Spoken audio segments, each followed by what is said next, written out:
I'm Aaron from PhoneDog.com, and I'm live in Berlin where we just wrapped up all of Samsung's Unpacked events from last night. Now, it was exciting news on several different fronts. Not only do we have a successor to the Galaxy Note, the Samsung Galaxy Note 2, we have the Samsung Galaxy Camera, and then we have the Samsung Ativ S, which is a Windows Phone 8 smartphone that's coming soon, at least internationally, perhaps to the US as well. We can certainly hope for that type of competition in the US marketplace, but I'm kind of here to tell you a little bit about my thoughts after working with the devices, because oftentimes on Twitter, on Facebook, on MySpace, I'm just kidding, I actually don't have a MySpace page, nor does PhoneDog, but on Google+, you know, those relevant social networks, I often get questions like, how's this button? How's that button? How does it feel in the hand? So you know what, I'm just going to talk a little bit and tell you what I think about both devices. So I had some hands-on, quite a bit of hands-on time with the Galaxy Note 2 and the Samsung Galaxy Camera. The Samsung Galaxy Camera is actually a pretty impressive proposition to me, and it's probably, between the two devices, the one I'm more excited about just because it represents something new. It represents something new in the space, both for mobile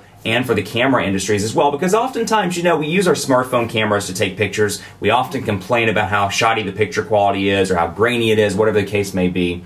But we use it because we can share stuff instantly. We can share via Twitter, we can share via email, whatever the case may be. You like to do sharing, and I do too. And that's something that I'm really excited about here because it brings most of the benefits of Android, Google Play, sharing, messaging, 3G, 4G connectivity into a camera as well. So I can see this being great for when you want to snap that quick picture, you want to send it to your mom, but you want it to be a good picture. Perhaps you're at a wedding, or perhaps you're at something that matters long term, like obviously a wedding, or maybe sadly you're at a funeral or something, and you're taking pictures and you need to send these pictures quickly to somebody or get them in an album or do something of that nature. You can do that with the Samsung Galaxy Camera. So it's a fusion of social networks and instant access with the traditional camera, and that's something that I think can be a great value proposition for a lot of people. We'll see how expensive it is when it hits various carriers, whether they'll subsidize it and provide a data plan with it. We'll find out. I anticipate they won't. It'll probably be between, you know, $399 and $500 with a minor subsidy or without a subsidy at all, but we'll see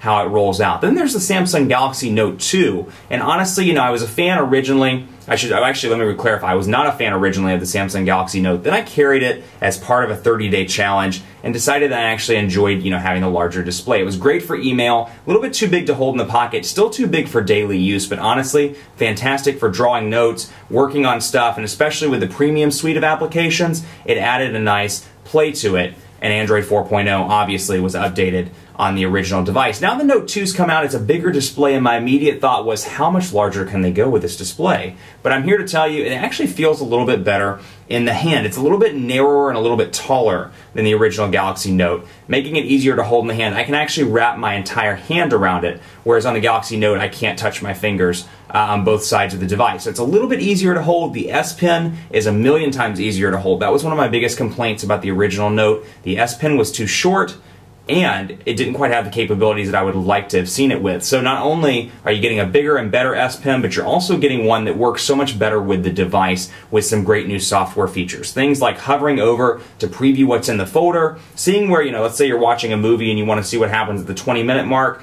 you can scroll down with the S Pen, hover over it, and it'll show you a preview. Those are all really cool features, and it can, you know, this is my thing with Android.